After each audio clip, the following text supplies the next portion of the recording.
아니 이거 진짜 웃기네요. 뇌물 받아놓고 걸리니까 다시 돌려주면 되는 부분입니까? 무슨 도서관에서 책 빌렸나? 돈을 반납하는 게 어딨어요. 페페TV, 대한민국을 대표하는 시사 경제 채널 페페TV에서 알려드립니다. 아베 신조의 계속되는 삽질로 인해 한일 무역 간에는 물론이거니와 다른 나라들과의 국제 무역에서도 대한민국이 반사 이익을 얻는 상황이 연출되고 있습니다. 일본의 다양한 산업군에서 대체 원인이 무엇이냐며 이유를 찾아보려고 하고 있지만 그 원인은 일본만 빼고 전 세계가 모두 이미 알고 있습니다. 아베입니다. 일본은 화이트리스트 배제를 기점으로 그동안 최고의 자리를 지켜오거나 넘보던 분야들을 한국에 넘겨주고 있으니 당황할 만도 한 상황입니다. 한 국가의 정상으로서 책임져야 할 아베는 영화나 보고 골프나 치러 다니면서 현실을 부정하려 하고 있지만 술도 못 마시는 스가 관방장관을 시켜 전통주를 홍보하는 등 눈물의 퍼포먼스를 벌이며 어떻게든 경제 활성화를 시키려는 모습이 이제는 애초로워 보이기까지 합니다. 아베씨, 그래요. 포기하면 편합니다. 골프나 치세요. 대체 상황이 어떻게 돌아가길래 아베가 현실 부정까지 하고 있는 것일까요? 지금 당장 팩트 체크하겠습니다. 페페TV 팩트 체크. 한동안 대한민국의 조선업은 불황을 겪었습니다. 하지만 한국 조선업은 2018년에 이어 지난해에도 중국을 제치고 2년 연속 수주 실적 1위에 오르면서 역시 대한민국이다. 시련은 있어도 실패는 없다는 신화를 계승해 나가고 있습니다. 지난해 전세계 선박발주 2529만 표준 화물선 환산 톤수 중 우리나라가 943만 CGT를 수주해 세계 1위를 기록했습니다. 조선업계에 따르면 영국의 조선 해운시황 분석기관 클락슨이 올 들어 11월까지 전세계 수주 실적을 집계한 결과 한국이 712만 CGT를 수주해서 세계 시장 점유율 36%를 기록했습니다. 수주액은 무려 19조 원에 이릅니다. 2019년 상반기 우리나라는 358만 CGT를 수주해 경쟁국인 중국의 468만 CGT에 비해 부진했지만 하반기 585만 CGT를 집중 수주해 중국의 하반기 수주 387만 CGT를 큰 차이로 따돌리면서 2년 연속 중국을 제치고 세계 1위를 유지했습니다. 특히 지난해 12월에는 전세계 대형 LNG 운반선 발주 물량을 모두 수주하는 쾌거를 이뤄냈습니다. 선종별로는 대형 LNG 운반선 51척 중 48척, 초대형 유조선 31척 중 18척, 초대형 컨테이너선 36척 중 22척 등 고부가가치 선종해서 크게 선전했습니다. 이렇게 잘나가는 우리나라의 조선사업에도 위기가 없었던 것은 아닙니다. 대한민국의 조선업의 불황은 노동자들의 일자리까지 앗아갔던 적이 있습니다.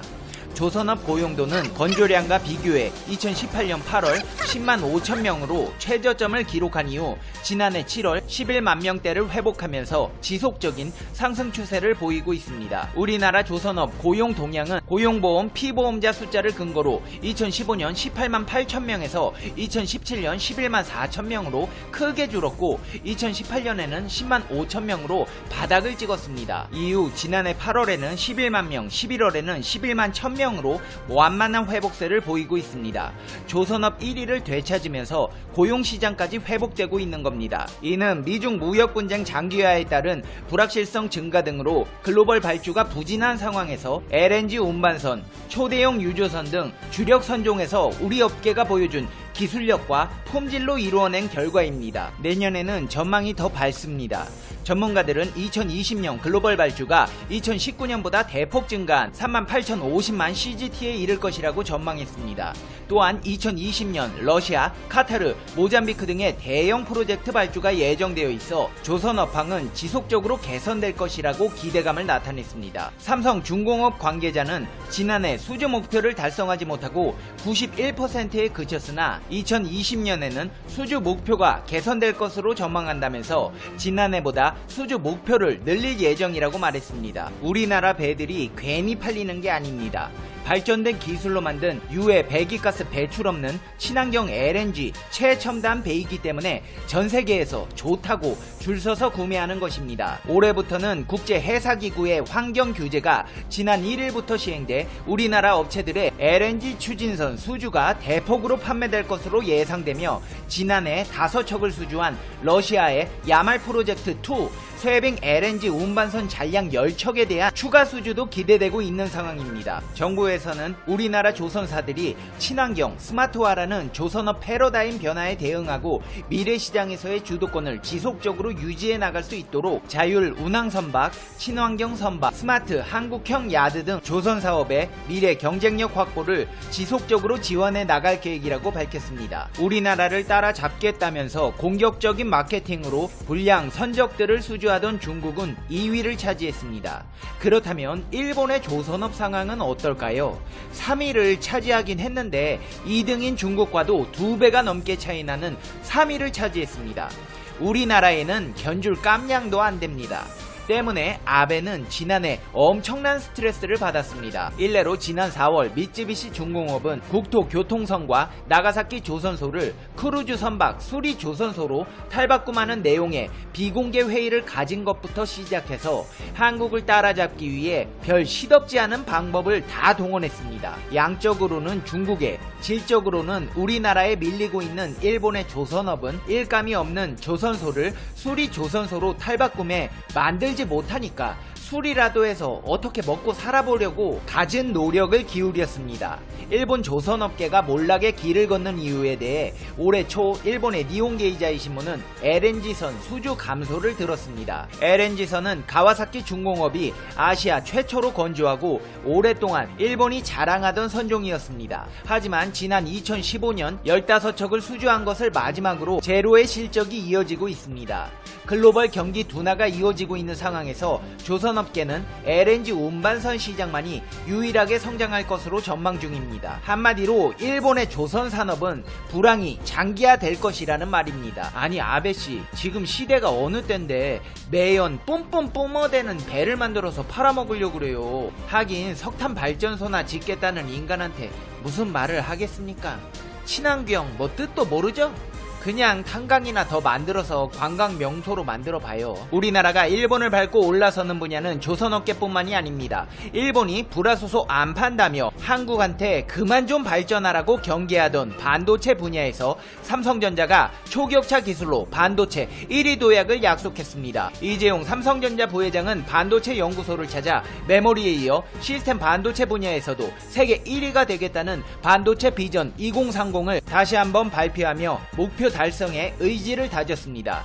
특히 세계 최초로 개발한 3나노 반도체 공정 기술을 집중적으로 논의했는데요. 극자외선을 적용한 3나노 기술은 삼성전자가 반도체 시장에서 초격차를 유지하는데 핵심적인 역할을 할 신기술입니다. 3나노 반도체에는 반도체 미세화의 한계를 극복할 수 있는 차세대 기술인 게이트 올라운드 EUV 공정 기술이 적용되었습니다. 이게 뭐냐 하면 한마디로 어려운 기술로 일본은 흉내 내지도 못하는 겁니다. 특히 삼성전자는 이번 3나노 공정기술 개발로 초미세화 경쟁에서 파운드리 시장 1위 업체인 TSMC를 추월할 발판을 마련했다는 평가를 받습니다. 이재용 부회장은 역사는 기다리는 것이 아니라 만들어가는 것이라며 3나노 기술을 앞세워 메모리와 시스템 반도체를 아우르는 세계 1위의 반도체 기업으로 도약하겠다는 포부를 밝혔습니다. 삼성전자는 세계 최초로 EUV를 적용한 7나노 반도체 제품 양산에 들어가며 미세 공정 기술에서 초격차를 유지하고 있습니다.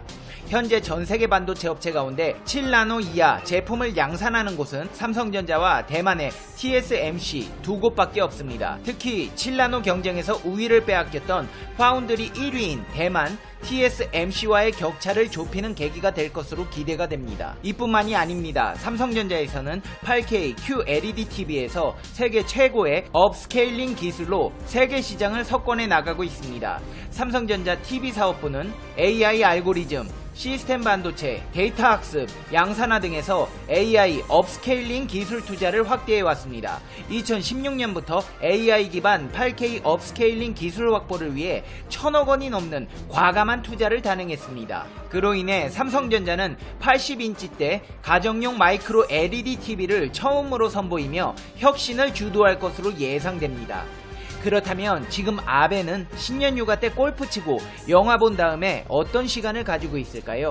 불황을 맞은 일본 조선 사업을 발전시키기 위해 노력할까요? 아니면 반도체 연구를 위해 매진하고 있을까요? 아닙니다. 측근들이 중국에서 돈 받아서 그거 수습하려고 진땀 쏟고 있습니다.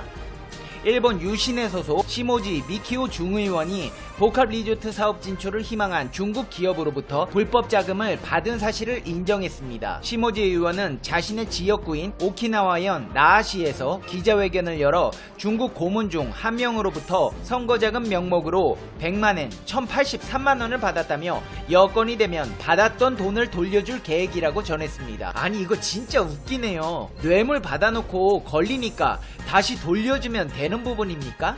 이건 말이야 방구야. 기왕 이렇게 된 거 마음 편하게 먹고 요양하는 셈치고 들어갔다 와요. 무슨 도서관에서 책 빌렸나 돈을 반납하는 게 어딨어요. 하여튼 참 여러가지로 웃긴 백성들입니다. 이제 페페TV의 결론 듣겠습니다. Conclusion. 페페TV. 아베씨 배 아프고 약올라 죽겠죠. 핵심 사업이랍시고 밀던 사업들 우리나라에 다 밀리니까 자포자기하고 골프나 치러 다니는 거잖아요. 그래요. 포기하면 편합니다. 수출 규제하면서 땡깡 피우던 거 석탄 쓰레기랑 방사능 농수산물까지 제발 확대 좀 시켜주세요. 아 맞다. 측근들 큰집 들어가면 음식이랑 돈 좀 넣어주는 것도 잊지 마시고요. 같이 들어가는 것도 좋긴 한데 도쿄올림픽까지는 망치고 들어가셔야죠. 야고르죠? 페페TV 시청자 여러분은 어떻게 생각하세요? 페페TV는 여러분의 생각이 궁금합니다. 댓글로 여러분의 생각을 남겨주세요. 여러분 새해 복 많이 받으세요. 새해 목표는 잘 이루어가고 계신가요? 처음부터 너무 잘 안되더라도 걱정하지 마세요. 모든 것은 완벽하게 이루어질 수밖에 없습니다. 일단 무엇보다 가장 소중한 건 바로 당신, 자기 자신이라는 걸 잊지 마세요. 살다 보면 챙길 사람도 많고 해야 할 일도 많아서 자신에게 소홀해지는데 세상에서 가장 소중한 당신을 한때의 부질없는 걱정과 고민들로 괴롭히지 마세요. 행복하기 위해서 불행했던 시간들을 의식적으로 버리십시오. 어떤 아쉬움이나 후회가 남는다고 해도 그 또한 내일을 살아가게 하는 인생의 경험일 테니 괴념치 마세요. 천천히 가더라도 포기하지 않는다면 언젠가는 도착할 수 있습니다. 어떤 속도로 걷던지 하물며 잠시 멈춰가더라도 행복한 당신이 되기를 가장 당신답게 살기를 응원하겠습니다. 2020년 새해에는 더 많이 웃고 더 적게 울며 문득문득 행복하시기를 바라겠습니다. 그럼 다음 영상에서 봬요. 안녕. 시청해주셔서 감사합니다.